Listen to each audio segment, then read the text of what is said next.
नमस्कार दोस्तों आज हम बात करेंगे क्लास 10th बायोलॉजी के कुछ मोस्ट इम्पॉर्टेंट क्वेश्चन। तो आइए देखते हैं। हमारा क्वेश्चन है, रुधिर वाहिनियाँ किसे कहते हैं, इसके कितने प्रकार हैं।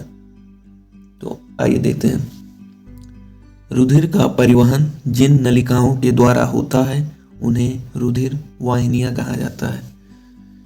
यानी जिस नलिका से रुधिर बहती है या उसी को हम रुधिर वाहिनियाँ कहते हैं। वाहिनियाँ माने वहन करना, यानी ले जाना, यानी रुधिर को जिस नलिका के द्वारा ले जाया जाता है उसी को हम रुधिर वाहिनियाँ कहते हैं। ये 3 प्रकार की होती हैं। नंबर 1 धमनी, नंबर 2 सिरा, नंबर 3 केशिकाएं। धमनी ये रुधिर को हृदय से विभिन्न भागों, धमनी का जो कार्य है वो रुधिर को हृदय से विभिन्न भागों, विभिन्न अंगों तक पहुंचाती हैं। सिराएं ये विभिन्न अंगों से रुधिर को वापस हृदय में, जो सिरा है इनका क्या काम है, ये विभिन्न अंगों से जो रुधिर है उसको हृदय तक लाती हैं।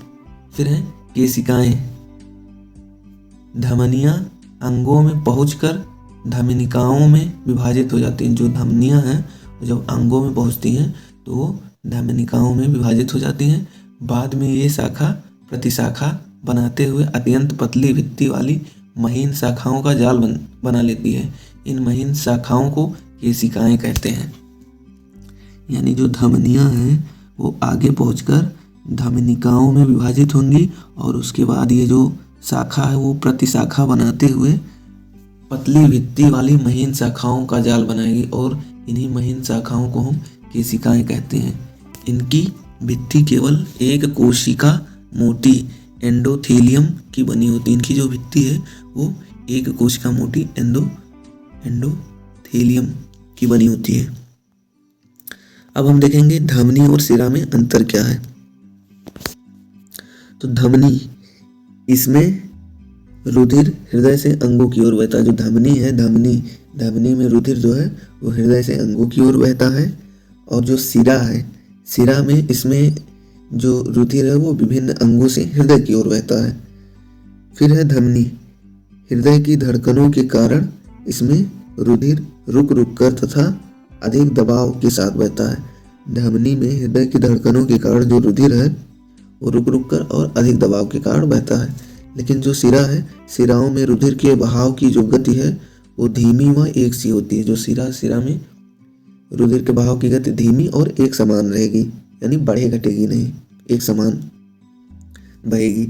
फिर है धमनी, इसकी दीवारें अत्यधिक मोटी व लचीली। जो धमनी की दीवारें होती हैं वो अत्यधिक मोटी और लचीली होती हैं, लेकिन जो सिराओं की दीवारें होती हैं वो पतली होती हैं और कम लचीली होती हैं। अब जो धमनी है इनकी गुहा सक्रिय होती है और जो सिरा है इनकी जो गुहा है वो चौड़ी होती है। धमनी ये खाली होने पर भी नहीं पिचकती है। जो धमनी है ये खाली होने पर भी नहीं पिचकती है, लेकिन जो सिरा है ये खाली होने पर पिचक जाता है। प्लामोनरी धमनी को छोड़कर शेष सभी धमनियों में शुद्ध ऑक्सीजन युक्त रुधिर बहता है। जो प्लामोनरी धमनी है उसको छोड़कर शेष जितनी भी धमनियां हैं उसमें शुद्ध एवं ऑक्सीजन रहित रुधिर बहता है।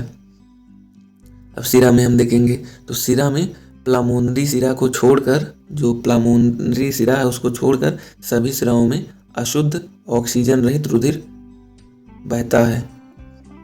फिर हम देखेंगे धमनी, इसमें कपाट नहीं होते हैं, धमनी में कपाट नहीं होते, लेकिन जो सिरा है इसमें स्थान स्थान पर कपाट होते हैं जो रुधिर को उल्टी दिशा में बहने से रोकते हैं। धमनी, इनकी रंग गुलाबी या चटक लाल होती है, लेकिन जो सिरा ये गहरे लाल या नीले बैगनी होते हैं। ये धमनी ये प्रायः त्वचा से दूर गहराई में होते हैं। जो धमनी है वो त्वचा से दूर गहराई में, लेकिन जो सिरा है ये त्वचा के समीप स्थित होते हैं। अब हम देखेंगे रुधिर और लसिका में क्या अंतर है। रुधिर में क्या अंतर है और लसिका में क्या अंतर है, तो आइए देखते हैं। रुधिर या गहरे लाल रंग का तरल संयोजी ऊतक है। जो रुधिर है वो गहरे लाल रंग का तरल संयोजी ऊतक है।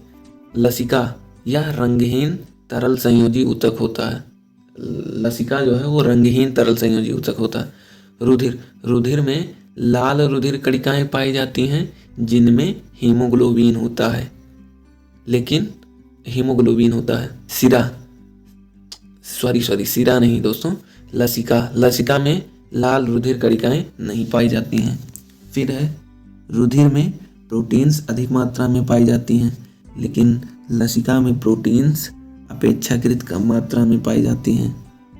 रुधिर, इसमें कार्बन डाइऑक्साइड तथा वार्ज पदार्थ कम मात्रा में होते हैं, लेकिन लसिका, इसमें कार्बन डाइऑक्साइड तथा वार्ज पदार्थ अधिक मात्रा में पाए जाते हैं।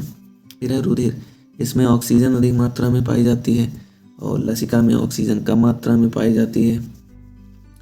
जो रुधिर है, रुधिर वाहिनियों में परिसंचरित होता है, यानी वाहिनियों द्वारा।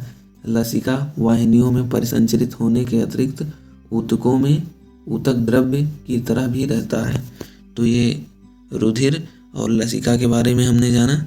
अब यहाँ ये देख लेते हैं चित्र, तो ये देखकर आप समझ सकते हैं ये हृदय है और ये धमनी है, फुसफुसीय धमनी और फुसफुसीय सिरा।